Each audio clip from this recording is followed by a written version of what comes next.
നമ്മുടെ കർത്താവും രക്ഷിതാവുമായ യേശു ക്രിസ്തുവിൻ്റെ നാമത്തിൽ ക്രോസ് റീച്ച് ടി വിയുടെ എല്ലാ മാന്യ ശ്രോതാക്കൾക്കും ഈ പുതിയ എപ്പിസോഡിലേക്ക് ഞങ്ങൾ സ്വാഗതം ചെയ്യുന്നു, വന്ദനം അറിയിക്കുന്നു.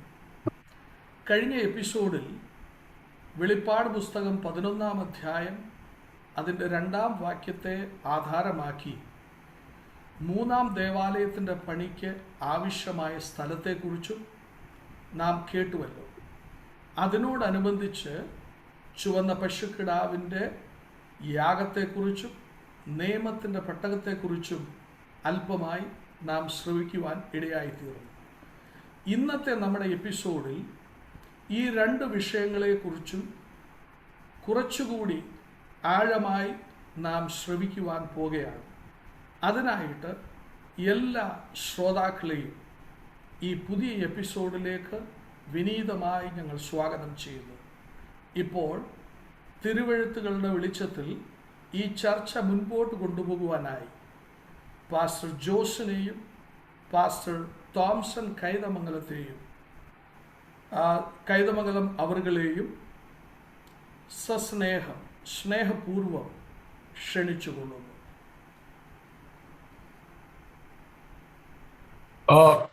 Thank you, Pastor Saji. Pastor Thompson, we welcome you once again into this episode. Pastor Thompson, കഴിഞ്ഞ എപ്പിസോഡിൽ നമ്മൾ സംസാരിച്ചത് യെരൂശലേം ദേവാലയവും അതിന്റെ പുനർനിർമ്മാണവും അതിന്റെ സ്ഥാനത്തെ പറ്റിയാണ് നമ്മൾ സംസാരിച്ചത്. ഇന്നത്തെ ചോദ്യം, ഇന്നത്തെ ഒരു ക്ലാരിഫിക്കേഷൻ വേണ്ടത്, ചുവന്ന പശുക്കിടാവിന്റെ പ്രാധാന്യം എന്താണ്?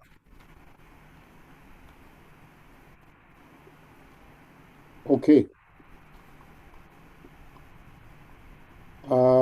Thank you, Pastor Josh. Thank you, Pastor Saji. ഇവിടെ ഓർപ്പിച്ചതുപോലെ കഴിഞ്ഞ എപ്പിസോഡിൽ നമ്മൾ യെരൂശലേം ദേവാലയത്തിൻ്റെ സ്ഥാനം, അതിൻ്റെ ലാൻഡിൻ്റെ അവൈലബിലിറ്റി മുതലായ കാര്യങ്ങൾ വെളിപ്പാട് പുസ്തകം 11-ാം അധ്യായത്തിൻ്റെ 2-ാമത്തെ വാക്യം ആസ്പദമാക്കി നോർത്തേൺ തിയറി കേൾവിക്കാരെ ഓർക്കുമല്ലോ ഞാൻ പറയുകയുണ്ടായി. കൂട്ടത്തിൽ സ്ഥലം അവൈലബിളായി ദേവാലയത്തിന് പണി തുടങ്ങുന്നതിന് മുമ്പ് ഒരു യാഗം നടക്കേണ്ടതായിട്ടുണ്ട്. അതാണ് ചുവന്ന പശുക്കിടാവിൻ്റെ യാഗം, ദ റെഡ് ഹൈഫർ സാക്രിഫൈസ്. അത് വളരെ ഇമ്പോർട്ടൻ്റ് ആണെന്ന് ഞാൻ ഓർപ്പിച്ചു. സംഖ്യാപുസ്തകം 19-ാം അധ്യായത്തിലാണ് നമ്മൾ ആ യാഗത്തെക്കുറിച്ച് കാണുന്നത്. അതിങ്ങനെയാണ് നമ്മൾ വായിക്കുന്നത്. പിന്നെ യഹോവ പിന്നെയും മോശയോട് അഹരോനോടും അരുളി ചെയ്തത്, യഹോവ കൽപ്പിച്ച ന്യായപ്രമാണം എന്തെന്നാൽ, കളങ്കവും ഊനമില്ലാത്തതുമായ അല്ലെങ്കിൽ മുഖം വയ്ക്കാത്തതുമായ ഒരു ചുവന്ന പശുക്കിടാവിനെ നിന്റെ അടുക്കൽ കൊണ്ടുവരുവാൻ ഇസ്രായേൽ മക്കളോട് പറയുക. നിങ്ങളതിനെ പുരോഹിതനായ എലയാസറിൻ്റെ പക്കൽ ഏൽപ്പിക്കണം. അവനതിനെ പാളയത്തിന് പുറത്ത് കൊണ്ടുപോവുകയും ഒരുവൻ അതിനെ അവൻ്റെ മുമ്പിൽ വെച്ച് അറുക്കുകയും വേണം. എല്ലാ ഭാഗങ്ങളും വായിച്ച് കേൾപ്പിക്കുവാൻ സമയമില്ല. ആവശ്യമുള്ളവർ ആ ഭാഗം വായിച്ചാൽ കുറെ കൂടി കാര്യങ്ങൾ നന്നായി മനസ്സിലാക്കുവാനായിട്ട് കഴിയും. ചുവന്ന പശുക്കിടാവിൻ്റെ യാഗമെന്ന് പറയുന്നത് ഒരു ലേവ്യ യാഗം പോലെ ദേവാലയത്തിൽ യാഗപീഠത്തിന്മേൽ അർപ്പിക്കുന്ന ഒരു യാഗമല്ല. അത് പാളയത്തിന് പുറത്ത് യെരൂശലേമിന് വെളിയിൽ നടക്കേണ്ടുന്ന യാഗമാണ്. അത് മഹാപുരോഹിതൻ അല്ലെങ്കിൽ മഹാപുരോഹിതൻ്റെ മുമ്പിൽ വെച്ച് നിയുക്ത പുരോഹിതൻ അതിന് യാഗം കഴിക്കണം. യാഗം കഴിച്ച് അതിനെ തീയിൽ ചുട്ട് അതിൻ്റെ ഭസ്മം എടുത്ത് വെള്ളത്തിൽ കലക്കി ടെമ്പിൾ മൗണ്ടിലും യെരൂശലേം ദേവാലയത്തിൻ്റെ അല്ലെങ്കിൽ ദേവാലയത്തിൽ വെക്കാനുള്ള ഉപകരണത്തിൻ്റെ മേലും ശുശ്രൂഷകർ, അതേ പുരോഹിതന്മാരുടെ മേലും തളിച്ച് അവരെ വിശുദ്ധീകരിക്കണം. ഇതാണ് ഈ യാഗത്തിൻ്റെ പ്രത്യേകത എന്ന് പറയുന്നത്. അതുപോലെ തന്നെ ഞാൻ ഓർപ്പിച്ചു, ഈ യാഗം കഴിച്ച് അതിൻ്റെ ചാരമെടുത്ത് കഴിഞ്ഞ എത്രയോ വർഷങ്ങൾക്ക് മുമ്പ് ഈ റെഡ് ഹൈഫർ യാഗം നടന്നോ ആ യാഗത്തിൻ്റെ ബാക്കി വന്ന ചാരവുമായി മിക്സ് ചെയ്ത് ഒന്നിച്ചു വേണം ഇത് തളിക്കുവാൻ. അതിനെക്കുറിച്ച് ഈ കഴിഞ്ഞ യാഗം എസ്രാ പുരോഹിതനാണ് ഏറ്റവും ഒടുവിൽ ഈ യാഗം നടത്തിയതെന്ന് ചില രേഖകൾ സൂചിപ്പിക്കുന്നുണ്ട്. എക്സാലി വീതോണം. എന്നാൽ ചില ചാവ് കടൽ ചുരുളുകളിൽ നിന്ന് ലഭ്യമായ വളരെ വിശ്വസനീയമായ ലേറ്റസ്റ്റ് വിവരങ്ങൾ അനുസരിച്ച് ആ ചാരം എവിടെ സൂക്ഷിച്ചിരിക്കുന്നു എന്ന് ഒരു കോപ്പർ സ്ക്രോളിൽ നിന്നും വായിച്ച് വേദപണ്ഡിതന്മാർ മനസ്സിലാക്കിയിട്ടുണ്ട്. ഞാനതിൻ്റെ ഇംഗ്ലീഷിൽ ഒന്ന് പറയാം. On the way from Jericho to Succoth, by the river of Hakippa, in the tomb of Zadok, the priest, which is Zadok the priest, which is a cave that has two openings. On the opening side by north, dig 2.5 cubits under the plaster, will find Kalal, and under it one scroll, 67 temple objects mentioned in the copper scroll is there, which has hidden before the destruction of the temple in AD 70. അപ്പം അത് ജെറിക്കോയിൽ നിന്ന് സൂക്കോത്തിന് പോകുന്ന വഴിയിൽ ഹാക്കിപ്പ റിവറിൻ്റെ അടുക്കൽ Zadok പുരോഹിതൻ്റെ കല്ലറയുണ്ട്. അതൊരു ഗുഹയാണ്. അതിന് 2 opening ഉണ്ട്, അങ്ങേപ്പുറത്തും ഇങ്ങേപ്പുറത്തും. അതിൽ ഓരോ ഓപ്പണിങ്ങിൻ്റെ നോർത്തിൽ വടക്ക് ഭാഗത്തായി 2.5 ക്യൂബിറ്റ്സ് കുഴിച്ചാൽ ആ പ്ലാസ്റ്ററിൻ്റെ കുഴിക്കുന്നതിന് അതിൻ്റെ അണ്ടറിൽ കലാൾ, അതായത് ഈ ചാരത്തെക്കുറിച്ചുള്ള പൂർണ്ണമായ വിവരവും അതോടൊപ്പം തന്നെ 67 ഉപകരണങ്ങൾ, ദേവാലയത്തിൽ അത്യാവശ്യമായി ഉപയോഗിക്കേണ്ട ഉപകരണങ്ങളുടെ ഡീറ്റെയിൽസും എഴുതി വെച്ചിട്ടുണ്ടെന്നാണ് ഞാനിപ്പോൾ ഈ നിങ്ങളെ വായിച്ച് കേൾപ്പിച്ച ഇൻഫർമേഷൻ. സോ ഇത് ശലോമോന്റെ ദേവാലയം നശിപ്പിക്കുന്നതിന് മുമ്പ് പുരോഹിതന്മാർ ഒളിച്ചു വെച്ച കാര്യമാണ് എന്ന് ഓർക്കണം. ഇനി ഈ ചുവന്ന പശുക്കിടാവിനെ കുറിച്ച് കഴിഞ്ഞ കുറേ വർഷങ്ങളായി അനേക കാര്യങ്ങൾ, അനേക ഡീറ്റെയിൽസ്, അനേക പ്രസംഗങ്ങൾ, അനേക സോഷ്യൽ മീഡിയയിൽ ഇൻഫർമേഷൻ നമ്മൾ കിട്ടുന്നുണ്ട്. പലരും അതിനെക്കുറിച്ച് പലതും പറയുന്നുണ്ട്. ലേറ്റസ്റ്റ് ആയിട്ട് ഒരാൾ പ്രസംഗിക്കുന്നത് കേട്ടു, 2 പശുക്കിടാവിനെ ഹൂസ്റ്റണിൽ നിന്ന് യെരുശലേമിൽ എത്തിച്ചു, യാഗം കഴിക്കാൻ പോകുന്നു, യാഗം കഴിച്ചെന്നോ എന്നൊക്കെ പറയുന്നുണ്ട്.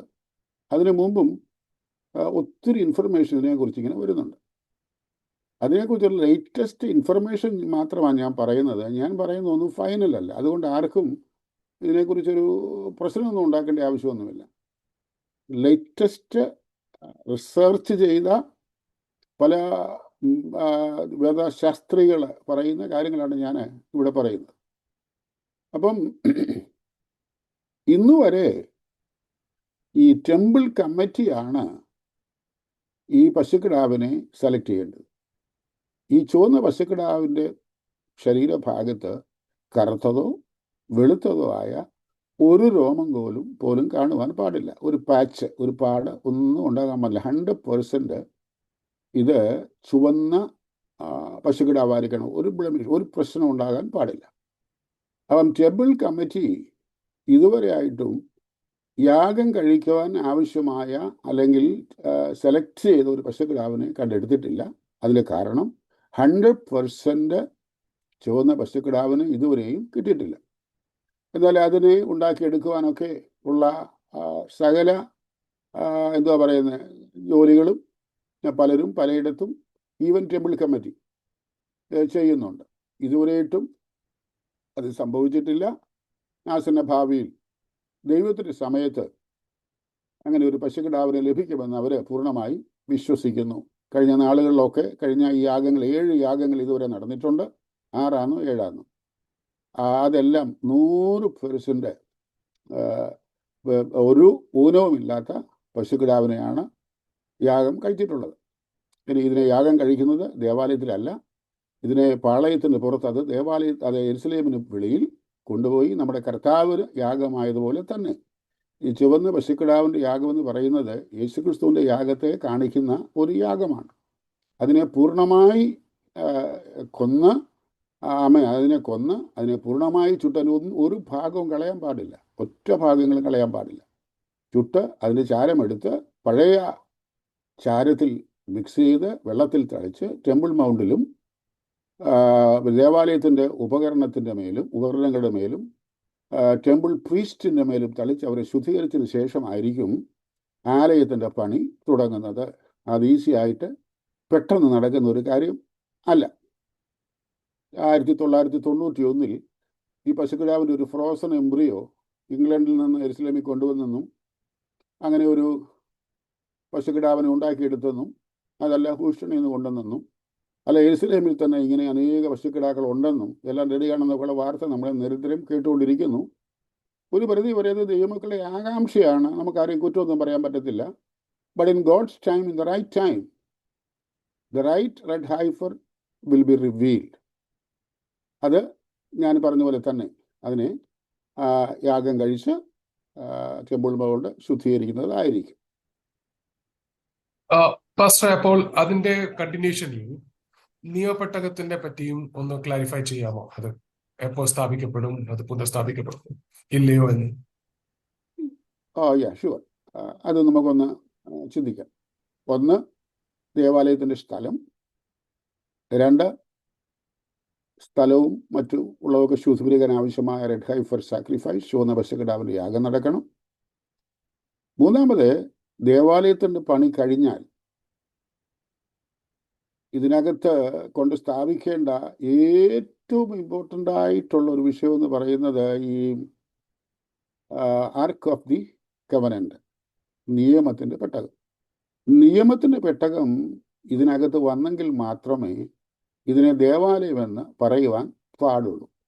അല്ലെങ്കിൽ it will be A structure, that's all. ഒരു ദേവാലയം, അതിൻ്റെ കാഴ്ചയിൽ പുറത്ത് നോക്കുമ്പോൾ ദാറ്റ്സ് എ ടെമ്പിൾ. ബട്ട് അതിൻ്റെ ഏറ്റവും വലിയ പ്രാധാന്യം എന്ന് പറയുന്നത് നിയമത്തിൻ്റെ പെട്ടകം അതിനകത്തിരിക്കുക, യഹോവയുടെ തേജസ് അതിൻ്റെ മേൽ കടന്നു വരിക എന്നുള്ള വിഷയമാണ്. അത് ഞാൻ പറയാതെ തന്നെ നിങ്ങൾക്കൊക്കെ അറിയാമല്ലോ. അപ്പോൾ ഈ നിയമത്തിൻ്റെ പെട്ടകം എന്ത് ചെയ്യും, എവിടെയാണ് ഇത് എന്നൊക്കെയുള്ള വലിയ ചിന്തകളും എഴുത്തുകളും പ്രസംഗങ്ങളും അതവിടെ ഉണ്ട്, അതിവിടെ ഉണ്ട്, അതവിടെ കണ്ടുപിടിച്ചു, ഇങ്ങനെയൊക്കെയുള്ള പല കാര്യങ്ങളും നമ്മൾ കേൾക്കുകയും കാണുകയൊക്കെ ചെയ്യുന്നുണ്ട്. എന്നാൽ അതിനെക്കുറിച്ചുള്ള ഒരു ലേറ്റസ്റ്റ് തോട്ട്, ലേറ്റസ്റ്റ് കണ്ടുപിടുത്തം പല വേദശാസ്ത്രജ്ഞന്മാരുടെ അഭിപ്രായത്തിലും ഇൻഫർമേഷൻ കിട്ടിയതനുസരിച്ചും അതിങ്ങനെയാണ്. ശലോമോൻ്റെ ജീവിതത്തിൽ കാലത്ത് തൻ്റെ ഒടുവിലത്തെ സമയം അദ്ദേഹം ദൈവത്തോടകന്നു പോയി. ആലയവും ആരാധനയും നിയമത്തിൻ്റെ പെട്ടകത്തിനും ഒന്നും യാതൊരു സ്ഥാനവുമില്ലാതെ വളരെ പിന്മാറിപ്പോയ ഒരു കാലഘട്ടമായിരുന്നു ശലോമോൻ്റെ ജീവിതത്തിൻ്റെ ഒടുവിലത്തെ സമയം എന്ന് പറയുന്നത്. ജനം ദൈവത്തെയോ ദേവാലയത്തെയോ ആരാധനയോ ആദരിക്കാത്ത ഒരു കാലഘട്ടം. ഈ കാലഘട്ടത്തിൽ ഈ പെട്ടകം ഇവിടുന്ന് മാറ്റപ്പെട്ടു. എവിടെ പോയി എന്ന് ചോദിച്ചാൽ ഒരുപക്ഷെ നിങ്ങൾക്ക് എത്ര പേര് ഇതൊക്കെ മനസ്സിലാക്കിയിട്ട് റിസർച്ച് ചെയ്തിട്ടുണ്ടോ ഒന്നും എനിക്കറിയത്തില്ല. ഈസിയായിട്ട് റിസർച്ച് ചെയ്യാനുള്ള കാര്യമേ ഉള്ളൂ. ഞാൻ പുതിയ കഥയൊന്നുമല്ല പറയുന്നത്. ശേബാരാജ്ഞി ശലോമോനെ സന്ദർശിച്ച കൂട്ടത്തിൽ ഷി സ്റ്റേഡ് വിത്ത് സോളമൻ, ശലോമോൻ്റെ കൂടെ താമസിച്ചു. ആ ബന്ധത്തിൽ ശേബാരാജ്ഞിക്ക് ഒരു പുത്രനുണ്ടായി. ആ പുത്രൻ്റെ പേര് മെനിലേക്ക് എന്നാണ്. അദ്ദേഹം വളർന്നത് എത്യോപ്യയിലാണ്. ഓക്സം പട്ടണമായിരുന്നു അന്ന് എത്യോപ്യയുടെ തലസ്ഥാനം. ശേബാരാജ്ഞി ആയിരുന്നല്ലോ അവിടുത്തെ ക്യൂന്. അങ്ങനെ അവിടെ വളർന്ന മെനിലേക്ക് പിന്നത്തേതിൽ പഠനത്തിനായി യെരുശലേമിൽ വന്നു. ശലോമോൻ്റെ കൂടെ കൊട്ടാരത്തിൽ താമസിച്ചു.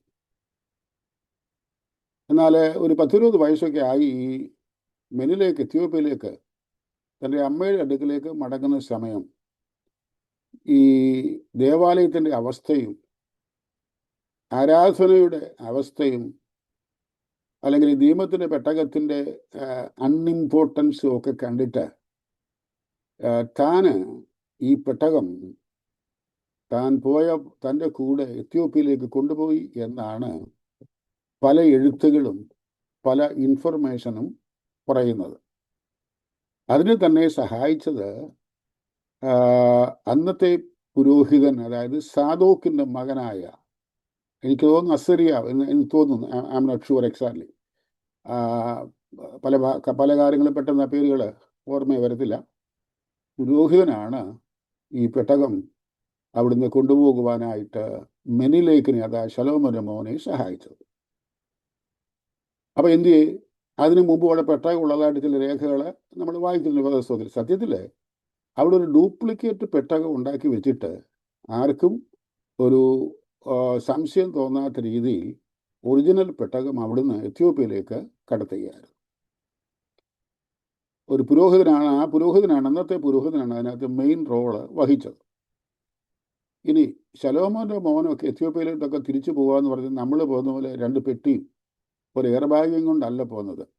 അതൊരു വലിയ കരവൻ, ഒരു 100-500 പേര്, വാഹനമൃഗങ്ങളും പുറകിലും മുമ്പിലും സെക്യൂരിറ്റി, അങ്ങനെ വലിയൊരു ഒരു ഒരു പ്രൊസഷൻ പോലെ, പ്രൊസഷനല്ല, ഞാൻ അവരുടെയൊക്കെ യാത്ര എന്ന് പറയുന്നത് അന്നത്തെ കാലത്ത് വലിയ സെക്യൂരിറ്റിയിലാണ് പോകുന്നത്. ഈ കൂട്ടത്തിൽ ഈ പെട്ടകം കടത്തിയത് ലോകത്തിൽ ഒരിക്കലും ആരും അറിഞ്ഞില്ല. മെനിലേക്കും അവിടുത്തെ ദേവാലയത്തിലെ പുരോഹിതന്റെ സങ്കടം കൊണ്ടാണ് പുരോഹിതൻ അങ്ങനെ ഒരു കാര്യം ചെയ്തത് എന്ന് ചില രേഖകളിൽ നമ്മൾ വായിക്കുന്നുണ്ട്. അങ്ങനെ ഈ പെട്ടകം എത്യോപ്യയിലേക്ക് കൊണ്ടുപോയി. എത്യോപ്യയിൽ കൊണ്ടുവന്നിട്ട് വളരെ ഭദ്രമായി അവർക്ക് ചെയ്യാവുന്ന എല്ലാ ക്രമീകരണങ്ങളും ചെയ്ത് അത് അവിടെ ഓക്സം പട്ടണത്തിൽ ഒരു പ്രത്യേക ദേവാലയം പണിത്, ഒരു ടെമ്പിൾ പണിത്, ആ ടെമ്പിളിനകത്ത് അനേക ആണ്ടുകളായി ഈ നിയമത്തിൻ്റെ പെട്ടകം അവരെ സൂക്ഷിച്ച് വരികയായിരുന്നു, അവിടെ ഉണ്ടായിരുന്നു. മുസോളിനി ഒരിക്കൽ ഈ എത്യോപ്യ ആക്രമിച്ചത് ഈ പെട്ടകത്തിന് വേണ്ടി ആയിരുന്നു എന്നും ചില എഴുത്തുകൾ വ്യക്തമാക്കുന്നുണ്ട്. പക്ഷെ അവർക്കത് ലഭിച്ചില്ല. 1964 മുതലുള്ള സമയങ്ങളിൽ ഹെയ്ലി സെയിലിയാസി എന്ന് പറയുന്ന രാജാവായിരുന്നു എത്യോപ്യയുടെ രാജാവ്. ആ രാജവംശത്തിൽപ്പെട്ട അവസാനത്തെ രാജാവ്. അദ്ദേഹം കേരളത്തിൽ വന്നിട്ടുണ്ട്. അദ്ദേഹത്തിന് ശേഷം ഒരു വലിയ സിവിൽ വാർ ഉണ്ടാകുകയും ആ സിവിൽ വാറിന് ശേഷം എത്യോപ്യ കമ്മ്യൂണിസ്റ്റുകാരുടെ കയ്യിൽ ഏർപ്പെടുകയും ചെയ്തു. ആ കമ്മ്യൂണിസ്റ്റ് ഗവൺമെൻറ് തുടർന്നുള്ള 10-20 കൊല്ലം അവരുടെ ഭരണത്തിൻ്റെ മോശം മുഖാന്തരം അവിടുത്തെ ഖജനാവ് മുഴുവൻ കാലിയാക്കി നശിപ്പിച്ചു. അങ്ങനെ വലിയ പ്രശ്നമുണ്ടായി. അവരെ 1991 തോന്നുന്നു, എക്സാക്ട് വർഷം ഓർമ്മയില്ല, അവരവിടെ നിന്ന് സ്വിറ്റ്സർലൻഡിലേക്ക് പലായനം ചെയ്തു. ഈ സമയത്ത് ഇസ്രായേലി ഗവൺമെൻറ് ആ കമ്മ്യൂണിസ്റ്റ് ഗവൺമെൻറ്റുമായി ബന്ധപ്പെടുകയും ഈ പെട്ടകം ആവശ്യപ്പെടുകയും പെട്ടകം മടക്കി തന്നാൽ ഒരു വലിയ തുക നിങ്ങൾക്ക് ഞങ്ങൾ സമാനമായി തരാമെന്ന് പറയുകയും അങ്ങനെ ഒരു എഗ്രിമെൻറ്റിലെത്തി ഈ പെട്ടകം അവിടുന്ന് കൊണ്ടുവരികയുമാണ് ഉണ്ടായത്. ഈ സമയത്ത് തന്നെയാണ് ചരിത്രത്തിലെ ഏറ്റവും വലിയൊരു എക്സോഡസ് സോളമൻ എന്നാണ്, എക്സോഡസ് സോളമൻ എന്ന് തോന്നുന്നു. 80,000-ൽ പരം എത്യോപ്യൻ യഹൂദനെ ഇസ്രായേലിലേക്ക് കൊണ്ടുവന്നു. അനേക ഫ്ലൈറ്റുകൾ അയച്ച് എത്യോപ്യയിൽ നിന്നും, എത്യോപ്യൻ ജ്യൂസ് എന്നവരെ പറയുന്നത്. ജ്യൂസ് പലരും, റഷ്യൻ ജ്യൂസ് ഉണ്ട്, അമേരിക്കൻ ജ്യൂസ് ഉണ്ട്, ബ്ലാക്ക് ജ്യൂസ് ഉണ്ട്, എത്യോപ്യൻ ജ്യൂസ് ഉണ്ട്. അങ്ങപ്പം 80,000-ൽ പരം യഹൂദന്മാരെ ഈ ഇസ്രായേലിലേക്ക് കൊണ്ടുവന്ന കൂട്ടത്തിൽ ആ അനേക വിമാനങ്ങൾ പോവുകയും വരികയും, ചരക്ക് വിമാനങ്ങളാണ് കൂടുതലും പോയത്. ഒരു രാത്രി ഈ ഗോർഡോൺ എന്ന് പറയുന്ന പട്ടണത്തിലുള്ള എയർപോർട്ടിൽ ഒരു ചരക്ക് വിമാനം ചെന്ന് ലാൻഡ് ചെയ്യുകയും അവിടെ നിന്ന് രായ്ക്ക് രാമാനം ആരും അറിയാതെ അതിനുവേണ്ടി പ്രത്യേകം വിശുദ്ധീകരിച്ച ലേവ്യ പുരോഹിതന്മാർ ഒരു നീല തുണിയുമായി പിന്നെ പട്ടാളത്തിൻ്റെ അകമ്പടിയോടെ ഈ സെൻറ് മേരീസ് ദേവാലയത്തിലെത്തി ഈ നീല തുണി ഇട്ട് പുതപ്പിച്ച് ഈ പെട്ടകം അവിടെ നിന്ന് ട്രെയിനിലാക്കി യെരുശലേമിൽ കൊണ്ടുവന്നു എന്നാണ് ഇതിനെക്കുറിച്ചുള്ള ലേറ്റസ്റ്റ് ഇൻഫർമേഷൻ. ഇനി വിശുദ്ധ തിരുവഴുത്ത് ചില തെളിവുകൾ ഈ എത്യോപ്യയെക്കുറിച്ചും ഈ പെട്ടകത്തെക്കുറിച്ചും നമുക്ക് തരുന്നുണ്ട്. ഞാനതൊന്ന് വായിക്കാം. കേട്ടിട്ട് നിങ്ങൾ റിസർച്ച് ചെയ്ത് നോക്കിയാൽ മതി, മറുപടി ഒന്നും പറയേണ്ട ആവശ്യമൊന്നുമില്ല. സെഫന്യാവിൻ്റെ പുസ്തകം 3-ാം അധ്യായത്തിൻ്റെ 10-ാമത്തെ വാക്യത്തിൽ ഇങ്ങനെ എഴുതിയിരിക്കുന്നു: കൂഷ് നദികളുടെ അക്കരെ നിന്ന് എൻ്റെ നമസ്കാരികൾ എൻ്റെ ചിതറിപ്പോയവരുടെ സഭ തന്നെ, ചിതറിപ്പോയവരുടെ സഭ എന്ന് പറയുന്നത് യഹൂദന്മാരുടെ കാര്യം പറയുന്നത് തന്നെ, എനിക്ക് വഴിപാട് കൊണ്ടുവരും. കൂശ് എന്ന് പറയുന്നത് എത്യോപ്യയെക്കുറിച്ചാണ് പറയുന്നത്. ഇനി 68-ാം സങ്കീർത്തനത്തിൻ്റെ 31-ാമത്തെ വാക്യത്തിൽ ഇങ്ങനെ നമ്മൾ വായിക്കുന്നു, മിസ്രൈമിൽ നിന്ന് മഹത്തുക്കൾ വരും, കൂശ് വേഗത്തിൽ തൻ്റെ കൈകളെ ദൈവത്തിങ്കിലേക്ക് നീട്ടും. ഒരു കാര്യം ഇതൊക്കെ വായിക്കുമ്പോൾ ഓർത്തോണം, ഇന്നത്തെ ഈ ജിയോഗ്രാഫി വെച്ച് നോക്കുമ്പം ഇന്നത്തെ എത്യോപ്യ അല്ല അന്നത്തെ എത്യോപ്യ. അത് വളരെ വിശാലമായി കിടന്ന ഒരു രാജ്യമായിരുന്നു. One of the greatest nation on the earth that time. അപ്പം മിസ്രൈമിൽ നിന്ന് മഹത്തുക്കൾ വരും. അന്ന് ഈ ഭാഗങ്ങളെല്ലാം ഉൾപ്പെടുത്തിക്കൊണ്ടാണ് പറഞ്ഞിരിക്കുന്നത്. കൂശ് വേഗത്തിൽ തൻ്റെ കൈകളെ ദൈവത്തിങ്കിലേക്ക് നീട്ടും. പിന്നെ യെശയ്യാ പ്രവചനം 18-ാം അധ്യായത്തിൻ്റെ 7-ാമത്തെ വാക്യത്തിൽ നാം ഇങ്ങനെ വായിക്കുന്നു, ആ കാലത്ത് ദീർഘകായന്മാരും മൃദുചർമ്മികളുമായ ജാതി. അത് വലിയൊരു വാക്യമാണ്, ഞാൻ മുഴുവൻ ഇത് വായിക്കുന്നില്ല. അത് ഈ എത്യോപ്യനെ കുറിച്ചായി പറയുന്നത്. സൈന്യങ്ങളുടെ യഹോവയുടെ നാമമുള്ള സ്ഥലമായ സിയോൻ പർവ്വതത്തിലേക്ക് സൈന്യങ്ങളുടെ യഹോവയ്ക്ക് തിരുമുൾക്കാഴ്ച കൊണ്ടുവരും ആ കാലത്ത്. This is about Ethiopia and the people of Ethiopia. അവരൊരു തിരുമുൾക്കാഴ്ച അന്ത്യകാലത്ത്, ആ കാലത്ത് കൊണ്ടുവരുമെന്നാണ് പറയുന്നത്. ഇങ്ങനെയുള്ള 3 പ്രവചനങ്ങളുടെ വെളിച്ചത്തിൽ ഇത് യഹോവയുടെ നിയമപ്പെട്ടകം എത്യോപ്യയിൽ നിന്ന് വരും, ഇസ്രായേലിൽ എത്തിക്കും എന്നുള്ളത് തന്നെയാണ്. ഒരു 10 വർഷം മുമ്പ് എൻ്റെ മോന് ഒഫീഷ്യലി എത്യോപ്യക്ക് പോയി. എത്യോപ്യക്ക് പോയപ്പോൾ ഞാൻ പ്രത്യേക ഈ കാര്യം പറഞ്ഞയച്ചു, നീ ഈ യോക്സം പട്ടണത്തിലൊന്ന് പോകണം, അപ്പോൾ ഇതിനെക്കുറിച്ചൊന്ന് അന്വേഷിക്കണം, ആരോടെങ്കിലൊക്കെ ചോദിച്ച് നിങ്ങളുടെ ഓഫീസിലൊക്കെ ഇൻഫർമേഷൻ ഉണ്ടോ എന്നൊക്കെ ചോദിച്ച് he went to Ethiopia. He spend a week there in Ethiopia. അപ്പം തിരിച്ചു വന്ന് എനിക്ക് മറുപടി തന്നത്, ഡാഡി, ഞാൻ പലരോട് ചോദിച്ചു, പലരുമായിട്ട് ഡിസ്കസ് ചെയ്തു. അപ്പോൾ അവരെല്ലാം പറഞ്ഞത് ഈ യോക്സം പട്ടണത്തിൽ ഒരു ദേവാലയമുണ്ട്, എൻ്റെ പേര് സെൻറ്റ് മേരീസ് എന്നാണ് ഇപ്പോഴെൻ്റെ പേര്. അതിനടുത്ത് ആർക്കും പോകാൻ പറ്റത്തില്ല. ഹെവി സെക്യൂരിറ്റിയാണ് അവിടെ ഉള്ളത്. ഇപ്പോഴും അങ്ങനെ തന്നെയാണത്. പക്ഷെ ആ പെട്ടകം അവിടെ ഇപ്പോൾ ഇല്ലെന്നുള്ള കാര്യം പോലും അവിടെ നാട്ടുകാർക്കാർക്കും അറിയത്തില്ല. രായ്ക്ക് രാമാൻ അവിടുന്ന് മാറ്റിക്കളഞ്ഞു എന്ന് എന്നോട് പറയുവാനിടയായി തീർന്നു. ഞാൻ വിഷയത്തോടുള്ള ബന്ധത്തിൽ അതൊന്ന് പറഞ്ഞു തന്നു മാത്രമേ ഉള്ളൂ. അപ്പം ഈ പെട്ടകം അവർ കൊണ്ടുവന്ന് ഇപ്പോൾ സൂക്ഷിച്ചിരിക്കുന്നത്, അതായത് വെയിലിംഗ് വാൾ, എന്താ പറയുന്നത്, വിലാപ മതിൽ, അത് നീണ്ട കിടക്കുന്ന ഒരു മതിലാണ്. ആ വെയിലിംഗ് വാളിൻ്റെ കീഴിൽ 1600 ഫീറ്റ് നീളത്തിൽ വലിയ ടണലുണ്ട്. അത് നിങ്ങൾ ഗൂഗിൾ അടിച്ച് നോക്കിയാൽ കാണാം, ഒരു വലിയ ടണലുണ്ട്. ആ ടണലിനകത്തൊരു 900 അടി നീളത്തിൽ വേറൊരു അതിനോട് ബന്ധിച്ച് തന്നെ ഉണ്ട്. ഈ ടണലിനകത്ത് നമുക്കൊക്കെ ടൂറിസ്റ്റൊക്കെ ആവശ്യപ്പെട്ടാൽ കയറി പോകാൻ പറ്റും. എന്നാൽ അതിനകത്തുള്ള ഈ 900 ഫീറ്റ് ടണലിൽ ആരും പോകാൻ അനുവാദമില്ല. ഈവൻ ഇസ്രായേലിൻ്റെ പ്രൈം മിനിസ്റ്റർക്ക് പോലും പ്രത്യേക പെർമിഷനോട് മാത്രമേ അതിനകത്ത് കയറാൻ പറ്റത്തുള്ളൂ. That is completely under the temple committee അല്ലെങ്കിൽ ടെമ്പിൾ പ്രീസ്റ്റിൻ്റെ കയ്യിലാണ്. ഇതിനകത്ത് കഴിഞ്ഞ 10-25 പരം വർഷം, 91 മുതൽ നമ്മൾ നോക്കിയാൽ ഈ പെട്ടകം അവർ വളരെ ദിവ്യമായി പ്രത്യേകം വിശുദ്ധീകരിച്ച ലേവിയ പുരോഹിതന്മാരുടെ കീഴിൽ സൂക്ഷിച്ചു വെച്ചിട്ടുണ്ട്. അവരാണ് അതിൻ്റെ കാര്യങ്ങൾ നോക്കുന്നത്. അപ്പം ഏത് സമയത്തും ദേവാലയത്തിൻ്റെ പണി കഴിഞ്ഞാൽ ഈ നിയമത്തിൻ്റെ പെട്ടകം അവർ വെളിയിൽ കൊണ്ടുവന്ന് അത് യെരുശലേം ദേവാലയത്തിൽ അതിൻ്റേതായ സ്ഥലത്ത് സ്ഥാപിക്കും. അപ്പം ഈ 3 കൂട്ട കാര്യങ്ങളാണ് നമ്മളെ കഴിഞ്ഞ എപ്പിസോഡിലും ഈ എപ്പിസോഡിലുമായിട്ട് ചിന്തിച്ചത്. ഒന്ന്, സ്ഥലം, it is there and in the due time that will be given to the Jewish temple committee. Number 2, the red heifer sacrifice. ഈ റെഡ് ഹൈഫർ ഇല്ലെന്നല്ല ഉണ്ട്, പക്ഷെ ഒറ്റ റെഡ് ഹൈഫറിനെ പോലും അത് ഊനമുള്ളതാകയാൽ ടെമ്പിൾ കമ്മിറ്റി അതിനെ അംഗീകരിച്ചിട്ടില്ല. Still they are waiting and working for a red heifer that is 100% ഒരു ഊനവുമില്ലാത്ത ഒരു പശുക്കിടാവിന് വേണ്ടി അവർ കാത്തിരിക്കുന്നു. അവർ വിശ്വസിക്കുന്നു തക്ക സമയത്ത് അങ്ങനെ ഒരു പശുക്കിടാവിനെ ലഭിക്കും. അതിനെ യാഗം കഴിച്ച് ശുദ്ധീകരണ പ്രക്രിയകൾ നടത്തി അവർ ദേവാലയത്തിൻ്റെ പണി ആരംഭിക്കും. ദേവാലയത്തിൻ്റെ പണി തീർന്നു കഴിഞ്ഞാൽ ഉടൻ അതിൻ്റെ സ്ഥാനത്ത് ഇപ്പോൾ ഈ ടണലിൻ്റെ കീഴിൽ വളരെ അതീവ രഹസ്യമായി സൂക്ഷിച്ചു വച്ചിരിക്കുന്ന ഈ നിയമത്തിൻ്റെ പെട്ടകം അവർ കൊണ്ടുവന്ന് അതിന് ഉത്തരവാദിത്വപ്പെട്ട പുരോഹിതന്മാർ അതവിടെ സ്ഥാപിക്കുകയും ഇവിടെ ആരാധന പുനഃസ്ഥാപിക്കുകയും ചെയ്യും. ഇത്രയുമാണ് ഈ കാര്യങ്ങളെക്കുറിച്ചുള്ള ഒരു ഇൻഫർമേഷൻ. ആട്ടെ, ദൈവം അനുഗ്രഹിക്കട്ടെ. Thank you so much pastor.